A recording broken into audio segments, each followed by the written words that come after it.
Right, originally we were going to do a wrap-up and a question and answer session, but obviously we're running quite late on time. So what Ian suggested is that after the Windows 7 session shortly, there's going to be a roundtable live recording. So if anyone's got any questions on home server or anything they want to talk about, or any questions or anything they'd like to ask, if you want to cover it as soon as Ian's done the Windows 7 session, you can all be recorded and go out live on the next podcast. And we'll also do some giveaways.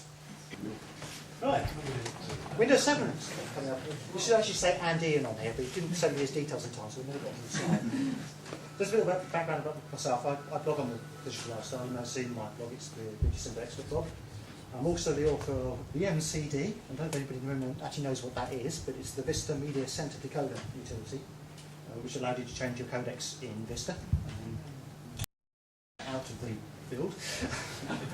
And I've just literally, this last week, released the Media Center Decoder utility, MCD, which also works in Windows 7 and allows you to change the codecs.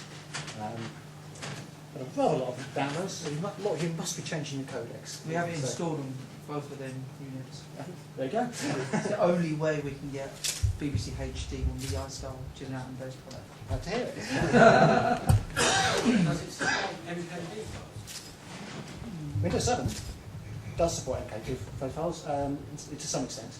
The Media Center Decoder utility is primarily to do with television and audio, so it's not really to do with any of the other codecs. There are ways and means around that, and there's a link later on which you might want to go to actually get some information on that. One thing I did want to just point out on here, we've got coming soon, MediaCenterExpert.com, and this is a facility which will be available to you over the next few months, which I'm working together with a few of the MVPs in this room. For some reason I think I'm the only non-MVP talking tonight. Anyway, which is basically a way of for people out there to actually find someone who can help you with Media Center. And one of the big issues we've got currently in the UK is there's a lot of people out there who run computer groups and computer maintenance companies, but they know nothing about how to put a tuner in, how to get satellite TV working. So this is the idea. This is just a repository of information for you people to go to, and the people who will be listed on there will be certified that they actually can cope with Media Center and they can actually do something with it. And there'll be some testing involved in that as well. All to be sorted out. We haven't got fine print in place yet, but we've sort of soft launched the site. If you want to go over there and have a quick look at it, and if you want to contact myself, if you fancy becoming a Media Center expert even, I'm quite happy to talk to people about that. Anyway, enough of that. We want to talk about Windows 7. So, Windows 7 Media Center has lots of cool features. It certainly does. We're going to rather than we stand here and talk about them, we're actually going to show you most of this stuff. But one thing I did want to just cover off briefly on here is Windows 7 includes everything which is in the TV pack. Now, some of you may have heard of the TV pack from last year. It was an add-on for Vista. It's bane of many people's lives. How many people are using TV pack? We just simply have it in this country. Yeah, go for that, sorry. How many people had it and took it off? Yeah. I mean, TV pack actually did introduced quite a lot of good functionality for the UK. It introduced proper support for DVB television, so Freeview television, with subtitles properly integrated, teletext working, all the MHEG interactive TV working. In fact, it's actually probably the fastest MHEG interactive box you can buy anywhere in the UK. If you want to do interactive teletext stuff, I'd get a Media Center. It's brilliant for that. But the really good news is Windows 7 actually includes TV pack functionality, and in the main it works perfectly. It's really good. I'm going to show some of that. The best thing is we can actually get signal strength now, can't we? Yeah. We finally do something that a £14 DVD 3D box can do. Have you ever tried tuning DVT and you've noticed some SIG channels don't work right? But at least in Windows 7 it actually tells you why now. You can see the signal strength. So we've also got streamlined user interfaces for video, audio and photos. I was talking to a gentleman in the break about photos support, and there's some really nice things with that. Some nice new features in audio. It's not a major tidying of the user interface, but enough to make it useful, and there's some very usable things in there which Ian will show in a few minutes. And we also utilises a lot of the underlying features in the operating system. Now, there's been some really nice changes made in Windows 7 to the way things like libraries work.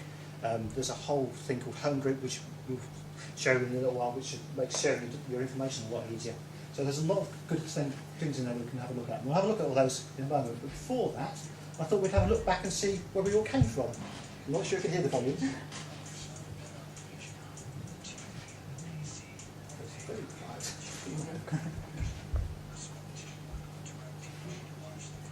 Would you like some speakers? Yeah, I was going to say, first speak. I've got some here. I'm not sure. Let's just pause that a second and come back to it. Oops. I'll go back to that one. I thought we had some sound from that. This bit obviously wasn't working.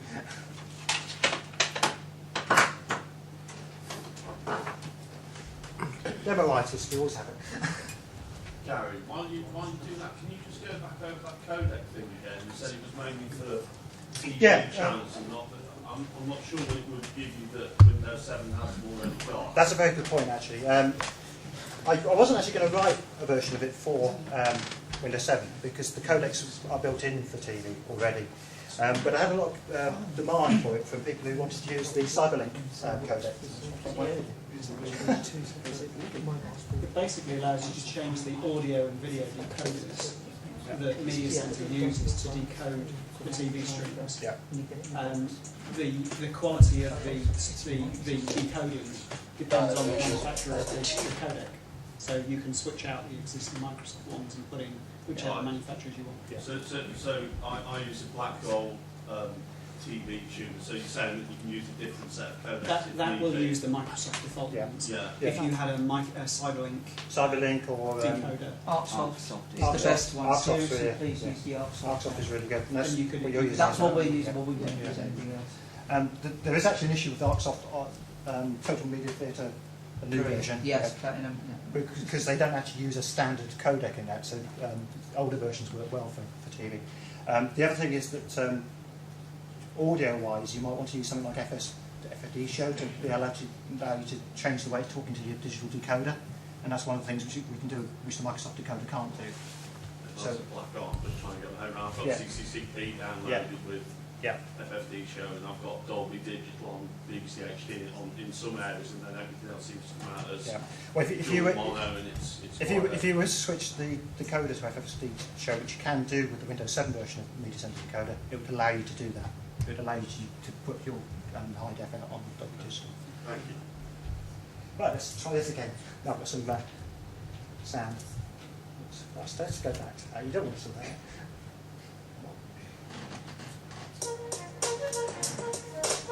In the mid-1990s, Microsoft bet on a vision that the TV and the PC would one day converge. In the beginning, a small team worked with DirecTV to launch the first nationwide broadcast satellite channel.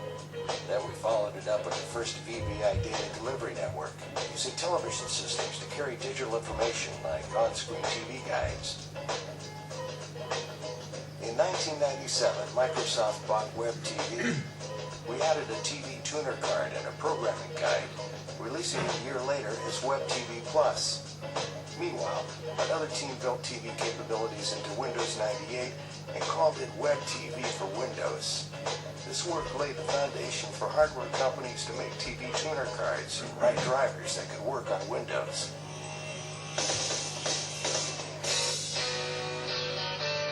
Windows XP Media Center Edition hit the market in 2002. Here's where we got to use that core technology for the first time.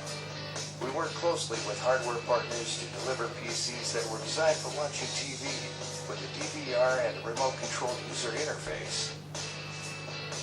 Gamers and families celebrated in 2004 when we introduced digital TV support and extended device support, including the Xbox. Media Center PC started taking their place as the center of the digital home, streaming TV, pictures, music to multiple rooms. In 2006, we made Windows Media Center a feature of the Windows Vista Home Premium and Ultimate operating systems. The concept of TV was changing radically as people used their PCs to watch shows and movies from both broadcast stations and the internet. And coming soon is Windows 7, the next step in our vision to make Windows Media Center the best way to experience TV. Broader availability, more content, media sharing, touch, and new device support.